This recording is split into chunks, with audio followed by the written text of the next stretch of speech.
فإن له معيشة ضنكا ونحشره يوم القيامة أعمى قال رب لم حشرتني أعمى وقد كنت بصيرا كذلك أتتك آياتنا فنسيتها فكذلك اليوم تنسى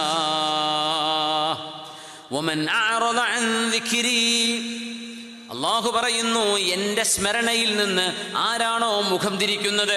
അവിടെ വാളുണ്ട്, ഞാനില്ല. ഖുർആൻ ഓതാണ്ടോ, ഞാനില്ല. ആരാണോ അള്ളാഹുവിൻ്റെ സ്മരണയിൽ നിന്ന് മുഖം തിരിക്കുന്നത്, അത്തരം ആളുകൾ നമ്മുടെ കൂടെയോ നാട്ടിലൊക്കെ ഉണ്ടെങ്കിലൊന്ന് ആലോചിച്ച് നോക്കൂ എന്താ അവരുടെ അവസ്ഥയെന്ന്.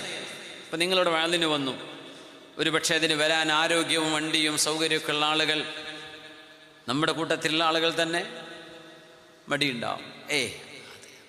എനിക്കതൊന്നും ഇഷ്ടമല്ല, വല്ല ഫുട്ബോളൊക്കെ ഉണ്ടെങ്കിൽ പറയാൻ വരാം എന്ന് പറയുന്ന എത്ര ആൾക്കാരുണ്ട്. എൻ്റെ സ്മരണയിൽ നിന്ന് ആരൊക്കെയാണോ മുഖം തിരിക്കുന്നത്,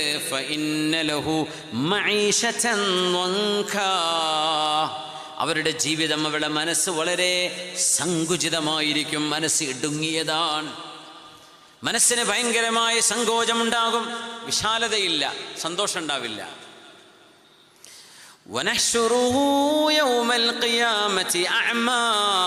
നാളെ പരലോകത്ത് വരുമ്പോൾ കണ്ണ് കാണാതെയാണ് മഹ്ശറിലേക്ക് വരിക, തപ്പിത്തടഞ്ഞുകൊണ്ട് മഹ്ശറിലേക്ക് വരിക. യാ അല്ലാഹ്, അല്ലെങ്കിലേ ഖബറിന്ന് എഴുന്നേറ്റ് പോരുന്നത്, അത് തന്നെ ബേജാറാണ്.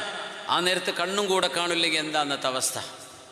എന്നിട്ട് അവർ പറയും, ഖാല റബ്ബി ലിമ ഹശർതനി അഅമാ. അടുത്തുള്ള ആൾക്കാർ, കണ്ണ് കാണില്ലേ? ഇല്ല ഇല്ല ഇല്ല, കണ്ണ് കാണുന്നില്ല. കണ്ണ് പൊട്ടനാലേ. മഹ്ശറിൽ ഇങ്ങനെ പോകുമ്പോഴേ കുറേ കണ്ണുപൊട്ടന്മാരിങ്ങനെ പോകുന്നുണ്ട്. അപ്പോൾ ആൾക്കാർ ചോദിക്കും, അപ്പോൾ ഇയാൾക്ക് മനസ്സിലാകുന്നുണ്ട് ഞാൻ ഒറ്റക്കല്ല, കണ്ണ് കാണുന്നവരിൻ്റെ അടുത്ത് കൂടെ പോകുന്നത്, എനിക്കാണ് കണ്ണ് കാണാത്തത്. റബ്ബി ലിമ ഹശർതനി അഅമാ വഖദ് കുൻതു ബസീറാ. പടച്ചവനെ, ഭൂമിയിൽ ജീവിച്ചപ്പോൾ എൻ്റെ 2 കണ്ണിന് നല്ല കാഴ്ചയുണ്ടായിരുന്നല്ലോ, എന്തേ നീ എന്നെ കണ്ണുപൊട്ടനാക്കിയത് എന്ന് നാളെ പരലോകത്തവർ അള്ളാഹുവിനോട് ചോദിക്കുമെന്ന് വിശുദ്ധ ഖുർആൻ. അള്ളാഹിന്റെ മറുപടി കദാലിക്, അങ്ങനെ തന്നെ വരൂ. അതത്ക ആയാതുനാ ഫനസീതഹാ ഫകദാലികൽ യൗമ തുൻസാ. എൻ്റെ ദൃഷ്ടാന്തങ്ങൾ, എൻ്റെ ഖുർആൻ, എൻ്റെ റസൂൽ, എൻ്റെ ദീൻ, ഇതൊക്കെ പഠിപ്പിച്ചു തന്നപ്പോഴേ നീ എന്താ പറഞ്ഞത്? എനിക്ക് വേണ്ട, അതൊക്കെ പഴഞ്ചൻ, അതൊക്കെ 6-ാം നൂറ്റാണ്ട് അല്ലേ, അന്ന് നീ എന്നെ മറന്നില്ലേ? ഭൂമിയിൽ നീ എന്നെ മറന്ന പോലെ ഫകദാലികൽ യൗമ തുൻസാ. നിന്റെ കാര്യം ഞാനും മറന്നിരിക്കുന്നു. നിനക്ക് കണ്ണ് ഞാൻ തന്നിട്ടില്ല. എന്തേ? നിന്റെ കണ്ണുകൊണ്ട് സത്യം കാണാൻ നിനക്ക് കഴിഞ്ഞിരുന്നില്ലല്ലോ. അല്ലാഹുവിൻ്റെ മറുപടിയാണത്. ഇതൊക്കെ സത്യമായി പുലരാൻ പോകുന്ന യാഥാർത്ഥ്യങ്ങളാ മുഅ്മിനെ. ഗർഭാശയത്തിലിരിക്കുന്നൊരു കുട്ടിയോട് ഇങ്ങനെ നിങ്ങൾ പറയാണ്, മോനെ, ഒരു കമ്മ്യൂണിക്കേഷൻ സാധ്യമാണെങ്കിൽ സങ്കല്പിക്കുക, ഉമ്മ പ്രസവിക്കാനായി നിൽക്കുക. അപ്പോൾ കുട്ടിയോട് പറയാം, മോനെ, നിൻ്റെ കാലൊക്കെ നീട്ടിയിട്ട് ഇങ്ങനെ വിടർത്താൻ പറ്റുന്നൊരു ലോകം വരുന്നുണ്ട് കേട്ടോ. അപ്പോൾ കുട്ടി വെറുതെ ബടായി പറയണ കണ്ടില്ലേ, ഞാൻ ഇപ്പോൾ ഇരിക്കുന്നിടത്തുനിന്ന് ഈ സ്ഥലം കിട്ടിയാൽ മതിയായിരുന്നു, ഈ സ്ഥലം പോകാതിരുന്നാൽ മതിയായിരുന്നു. നിനക്ക് ഓടാൻ പറ്റുന്ന ലോകം വരുന്നുണ്ടോ, പന്ത് കളിക്കാൻ പറ്റും, ടർഫൊക്കെ ഉണ്ടാകും അവിടെ നിനക്ക് ആകാശത്തുകൂടെ, ആകാശോ നിനക്ക് അതിലൊക്കെ പറക്കാൻ പറ്റും, ഫ്ലൈറ്റിലുമൊക്കെ, പാരച്യൂട്ടിലും സ്പേസ് ഷട്ടിലൊക്കെ നിനക്ക് യാത്ര ചെയ്യാൻ പറ്റും.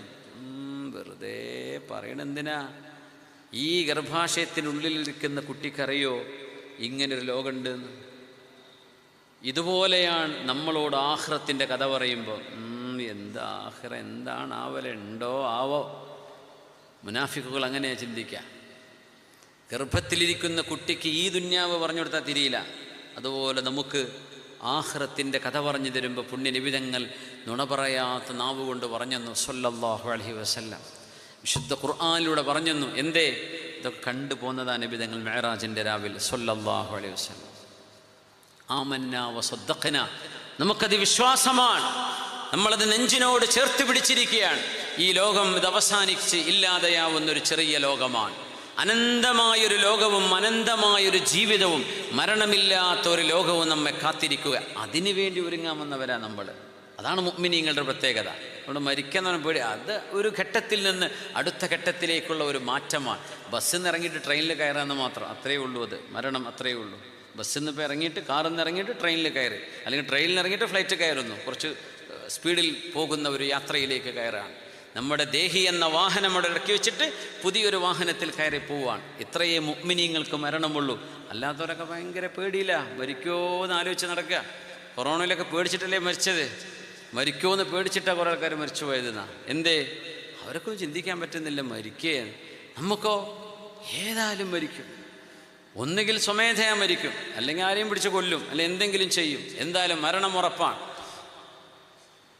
പക്ഷേ ദുന്യാവ് ഇവിടെ അവസാനിക്കും, ആഖിറം അവസാനിക്കുന്നില്ല.